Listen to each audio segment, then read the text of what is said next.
In theaters now is the latest in a tradition that really dates back to the early days of cinema, the killer doll film. Not to give anything away.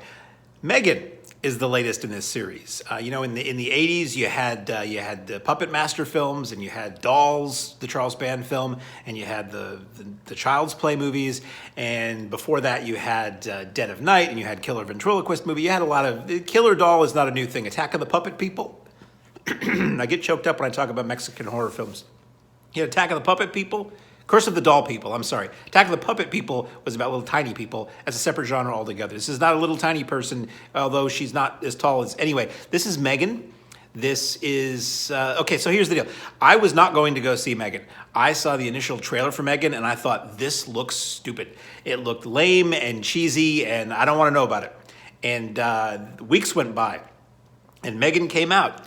And boy, there was nothing else playing at the movie. So the reason I went to see M3GAN was because I like going to the movies. And I missed the act of going to the movies for what felt like a long time to me. So we were like, let's try M3GAN. I'm hearing people say it's better than it looks. And boy, did I really enjoy M3GAN. I did not think I would. The deal here is this. Little girl gets orphaned in a horrible way. Lives with her aunt, who is working at a toy company on high-tech, let's say high-tech Furby Teddy Ruxpin kind of stuff. And she has this new prototype of this thing called M3GAN, M3GAN, and it stands for something that I don't recall.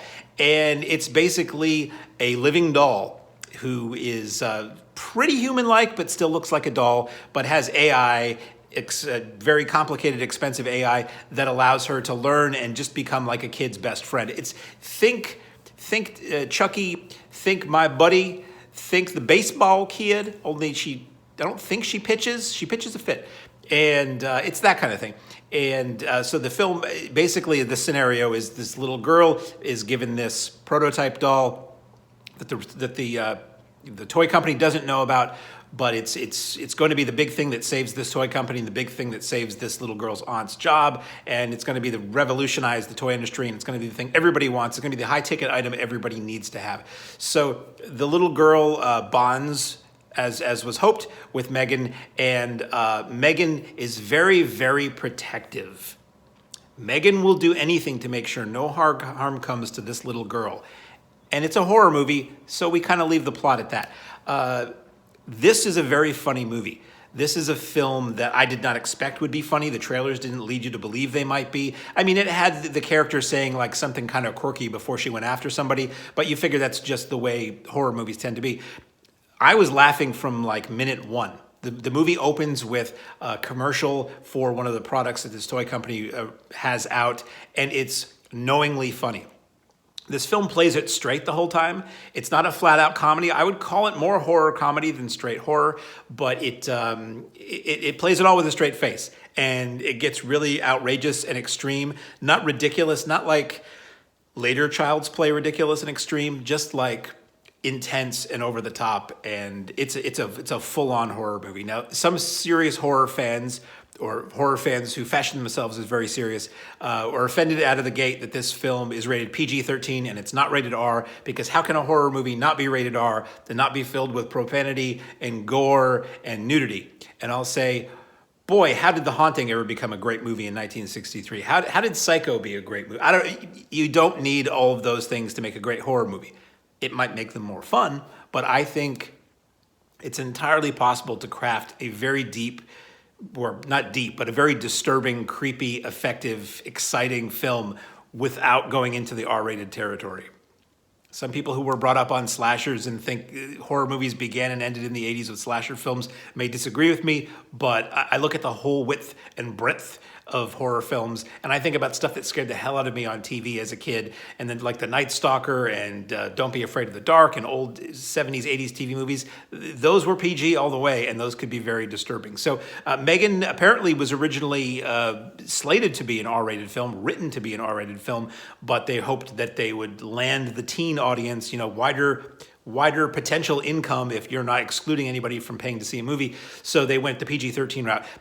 As is, M3GAN does not bother me. A more outrageous M3GAN might be fun, but honestly, when I see unrated versions of horror movies online or when I see them on video, it usually means it's a bit more probing the wound, and it doesn't really make it a better or worse movie. It just makes the horror a bit more gruesome. So apparently there is an unrated version of M3GAN in the works that will probably be either a late theatrical release or maybe home video release, probably. They tend to be home video, but nowadays if they want to shake that sack a little bit more and see if any more flour falls out of it, they'll do a re-release or, you know, an updated release or something, you know, now with more gore, which is the opposite of what happened, not that it's a horror movie, but what happened with Saturday Night Fever back in '77. It was this gigantic R-rated hit, and the soundtrack was a huge hit, but kids couldn't go in to see it. So they recut it to be PG, and they put it back in theaters, and it made even more money. So M3GAN is very funny. The effects are very well done.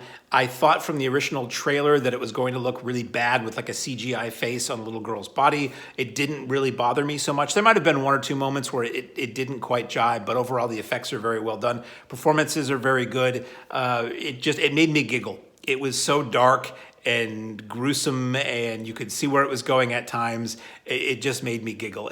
Very, very reminiscent of many other films, clearly. I saw this at an Alamo Draft House, and for better or worse, the Alamo does a pre-show for a lot of big new releases that are coming out, and they'll do like killer dolls throughout history, and you'll see these classic scenes of killer robots or killer female robots or whatever. And unfortunately, or fortunately, some of the scenes they showed in that pre-show were scenes that wound up being, let's say, homaged in M3GAN. So, you know, I thought it was cool that they did that. I thought it was a really well done pre-show. When they're on point, and it really kind of helps you enjoy a movie even more. But it also, in a way, it was just like, it highlighted to me what wasn't original about M3GAN. From what I remember of it, I feel like the Child's Play remake from a couple of years ago had a similar concept in that Child's Play remake, Chucky was like, had some kind of AI, and that specific doll was reprogrammed to be bad for some reason. So M3GAN is kind of like that. Good double feature, actually. And I really, really liked it. I was surprised how much I liked this, and it might be because I went in with very low expectations. It was very nice to see on, I think we saw a matinee. I think it was like a 2 o'clock matinee on a Saturday. Pretty full crowd in a pretty big theater, and a wide age range. I would say low teens to 60s in the theater, and everybody really seemed to be into it. It is cool, as others have said, smarter or faster on the draw than me, that it is nice for youth to have their horror movie. We had whatever our generation's horror movies were and the ones before, but this might be, you know, for those of us who like horror and want the genre to continue, this might be the film that some kid sees and gets them into horror movies. It might make them say, oh yeah, I did hear about this Child's Play stuff. Maybe I should look into that. It was just cool to see a lot of young girls in the theater, and this was a horror movie for them, and I thought it was a horror movie for me. I really liked it. So in theaters now, I would recommend going to see this. I'd recommend seeing it in a theater with a group. If you wind up watching this review many moons from now when it's on video, it's still going to be a fun movie. This is and was and shall be probably part one of at least 2 or 3. M3GAN.